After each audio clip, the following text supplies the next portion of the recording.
Hi. நம்ம வந்து இப்போது டிஎன்பிசியில் நம்ம தமிழ் பார்த்துட்ருக்கோம். நான் இலக்கணம்லாம் ஷார்ட்ஸ் போட்டிருக்கேன், நீங்கள் போய் பார்க்கலாம். அடுத்தது வந்து நம்ம வந்து பகுதி ஈல இருக்கிற அழகு 7ல் இருக்கிற வந்து அறநூல் தொடர்பான ஒரு செய்திகள் தான் நம்ம பார்க்க போகிறோம். ஃபஸ்ட்டு வந்து அறநூல்கள்லாம் என்ன அப்படின்னு சொல்லிட்டு பார்க்கலாம். சங்கமருவிய பாருங்கள், சங்கமருவிய கால இலக்கியங்கள் அப்படின்னு போடுறாங்க. ஃபஸ்ட்டு வந்து கிபி 3லேருந்து கிபி 6 காலம் அப்படின்னு சொல்லிட்டு சொல்லுவாங்க. இந்த காலகட்டத்தில் தான் தமிழகத்தை ஆண்டவர்கள் களப்பிரர்கள். இவரது காலம் வந்து தமிழக வரலாற்றில் வந்து இருண்ட காலம் என்று அழைக்கப்படுகிறதுன்னு சொல்கிறாங்க. இதில் வந்து வேறு பெயர்கள் என்னன்னு பாருங்கள். அற இலக்கியம், இரண்ட கால இலக்கியம், களப்பிரர் கால இலக்கியம், 18 கீழ்கணக்கு நூல்கள், நீதி நூல்கள் அப்படின்னு சொல்லிட்டு சொல்கிறாங்க.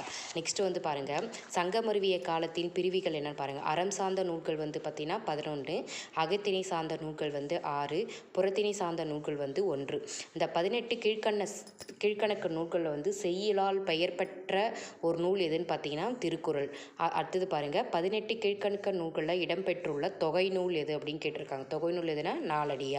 இப்போ அடுத்தது பாருங்கள், 18 கீழ்கணக்கு நூல்களில் இரட்டை அறநூல் என்னன்னு கேட்குறாங்க. இன்னா 40, இனியவை 40. நெக்ஸ்ட்டு பாருங்கள், 18 கீழ்கணக்கு நூல்களில் மருந்தால் பெயர் பெற்ற நூல் எது அப்படி கேட்குறாங்க. இங்கே பாருங்கள், திருகடிகை என்றது திருகடுகம். செகண்ட் ஒன் வந்து ஏலாதி, தேர்ட் ஒன் வந்து சிறுபஞ்ச மூலம்.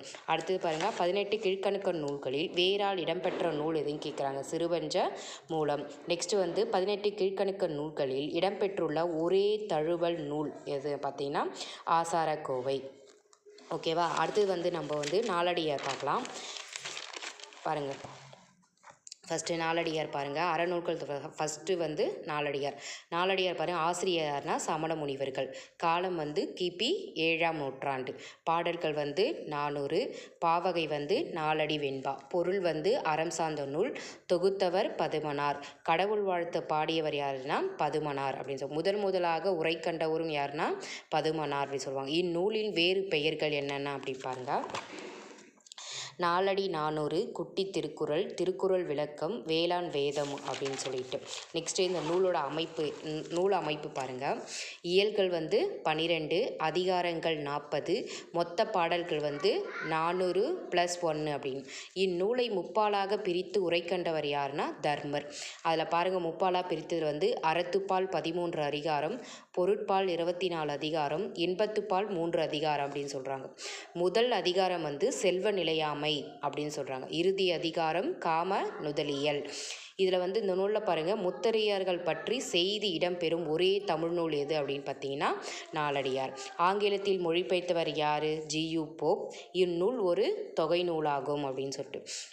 இந்நூலை சிறப்பிக்கின்ற வரிகள் என்னென்னா பாருங்கள்.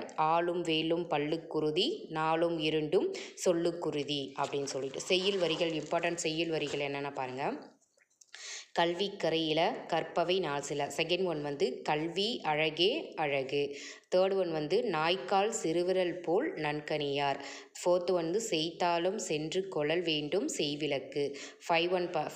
ஃபிஃப்த்து பாருங்கள், அறுசுவை வண்டி அமர்தலால் ஊழ் செல்வம் சகபலலால் போல வரும் அப்படின்னு. சிக்ஸ்த்து ஒன் கல்லாரே ஆயிரும் கற்பாரே நல்லறிவு நாளும் தலைப்படும். செவன்த்து ஒன் பனிப்படும் சோலை பயன்மரும் கனி உதிர்ந்து விழுந்தன்று. நெக்ஸ்ட் வந்து நம்ம 7th புக்கில் இருக்கிற நாலடியார் பார்த்துங்க. எதில் இருக்க அழியா செல்வம் அப்படின்ற ஒரு செய்யுள் பகுதியில் நாலடியார் பாருங்கள். வைப்புழி கோட்படா வாய்த்திற் கேடில்லை மிக்க சிறப்பின் அரசன் செறின் வல்வார் எச்சம் என ஒருவன் மக்கட் செய்வன விச்சை மற்று அல்ல பிற அப்படின்னு. இது யாருன்னா நாலடியார் யார் எழுதியிருப்பாங்க? சமண முனிவர் அப்படின்னு சொல்லிட்டு. விச்சை என்பது கல்வி அப்படின்னு சொல்லிட்டு. வைப்புழி பொருள் சேமித்து வைக்கக்கூடிய ஒரு இடம் அப்படின்னு சொல்லிட்டு. நெக்ஸ்ட்டு பாருங்கள், இதில் வந்து இந்த நூல் நாலடியார் வந்து 18 கீழ்கணக்கு நூல்களில் ஒன்று தான். அப்படி எதுனா நாலடியார் 18 கீழ்கணக்கு நூல்களில் வந்து பெரும்பாலும் யாது சமண சமயத்தை சார்ந்தவையாகும் அப்படின்னு சொல்கிறாங்க.